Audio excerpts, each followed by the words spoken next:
Hello दोस्तों, आज इस वीडियो में हम कुछ खास तरह के हिंदी वाक्यों को जो कि फ्यूचर परफेक्ट टेंस में हैं, इन्हें अंग्रेजी में अनुवाद करना सीखने वाले हैं। जैसे कि सबसे पहला वाक्य है मैं पढ़ चुका होऊंगा।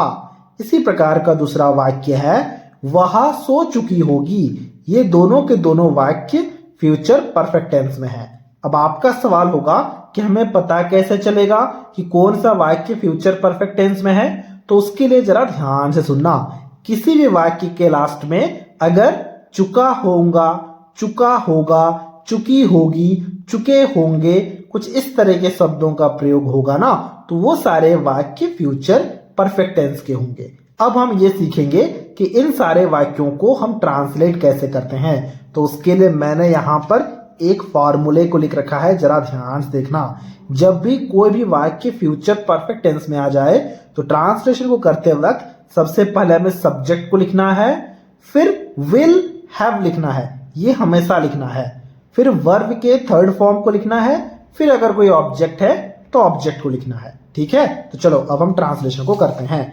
सबसे पहले लिखा गया है वाक्य में मैं पढ़ चुका होऊंगा। सब्जेक्ट क्या है? सब्जेक्ट है मैं, यानी कि मैं का अंग्रेजी में मतलब होता है आई। तो हमने यहाँ पर सब्जेक्ट लिखा। सब्जेक्ट के बाद विल हैव लिखना है, तो आई के बाद तुरंत हमें यहाँ पर विल हैव लिखना है। तो हमने यहाँ पर लिखा विल, फिर हमने यहाँ पर लिखा हैव। ठीक है, फिर देखो वर्ब के थर्ड फॉर्म को लिखना है। वर्ब क्या है? वर्ब है पढ़। पढ़ यानी कि पढ़ना, और पढ़ना का अंग्रेजी में मतलब होता है स्टडी। लेकिन स्टडी नहीं लिखना, हमें क्या लिखना है? इसके थर्ड फॉर्म को लिखना है, तो वो हम लिखेंगे स्टडीड। तो हमने यहाँ पे लिखा स्टडीड। जरा स्पेलिंग को ध्यान से देखना। ठीक है, फिर देखो कोई ऑब्जेक्ट है क्या? कोई भी ऑब्जेक्ट नहीं है। ऑब्जेक्ट का मतलब क्या? अगर यहाँ पे लिखा गया होता कि मैं अंग्रेजी पढ़ चुका होगा तो अंग्रेजी ऑब्जेक्ट होता।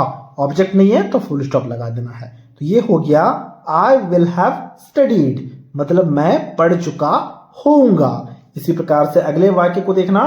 अगले वाक्य में लिखा गया है वह सो चुकी होगी। होगी लिखा गया है, यानी कि स्त्री है, तो इस वह के लिए फटाफट से हम यहाँ पर सी लगा देंगे।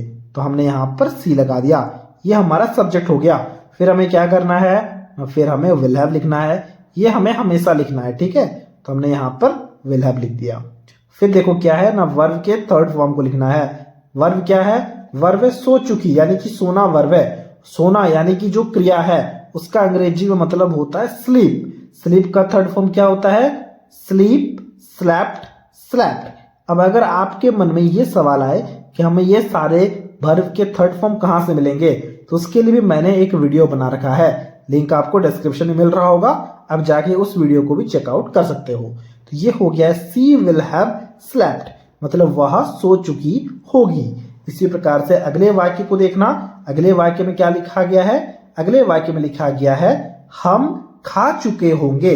हम हो या फिर हम लोग हो, हम हमेशा वी शब्द का प्रयोग करते हैं। ये सब्जेक्ट हो गया वी। ठीक है, फिर क्या करना है? फिर हमें विल हैव लिखना है। ये हमें हमेशा करना है। ठीक है, तो हमने यहाँ पर विल हैव लिखा। फिर देखो वर्ब क्या है? वर्ब है खा चुके होंगे, यानी कि खाना वर्ब है, और खाना का अंग्रेजी में मतलब ईट होता है, लेकिन उसके थर्ड फॉर्म को लिखेंगे तो ये हो जाएगा इटन। ईट एट इटन होता है। तो ये हो गया वी विल हैव इटन, मतलब हम खा चुके होंगे। इसी प्रकार से अगले वाक्य को देखना। अगले वाक्य में लिखा गया है तुम आ चुके होगे। तो तुम का अंग्रेजी में मतलब यू होता है। अब हम फटाफट इन सारे ट्रांसलेशन को कर सकते हैं। फिर हमें क्या करना है ना, विल हैव लिखना है, जिसे हमने अब तक करते आए हैं हम सारे। ठीक है, तो हमने यहाँ पे लिखा यू विल हैव। फिर देखो वर्ब क्या है? वर्ब है आ चुके होगे, यानी कि आना वर्ब है, और आना का अंग्रेजी में मतलब क्या होता है? आना का अंग्रेजी में मतलब होता है कम। तो उसके थर्ड फॉर्म को लिखना है कम, कैम, कम। तो हमने यहाँ पर कम लिखा। कम का थर्ड फॉर्म भी कम ही होता है, इसलिए हमने यहाँ पर कम लिखा। यू विल हैव कम, यानी कि तुम आ चुके होगे। ठीक है, इसी प्रकार से अगले वाक्य को देखना। अब इसके ट्रांसलेशन को अभी आपको खुद से करना है। देखो वाक्य है वे जीत चुके होंगे। अब इसके ट्रांसलेशन को अभी आपको खुद से करना है और हमसे कमेंट बॉक्स में जरूर शेयर करना है।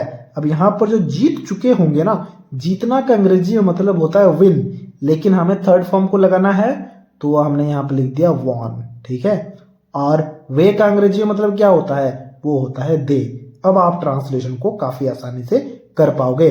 ट्रांसलेशन को जरूर करना है और हमसे कमेंट सेक्शन में शेयर करना नहीं भूलना है। तो ये था आज का वीडियो। अगर आपको ये वीडियो अच्छा लगा है तो इस वीडियो को एक लाइक जरूर से जरूर कर देना।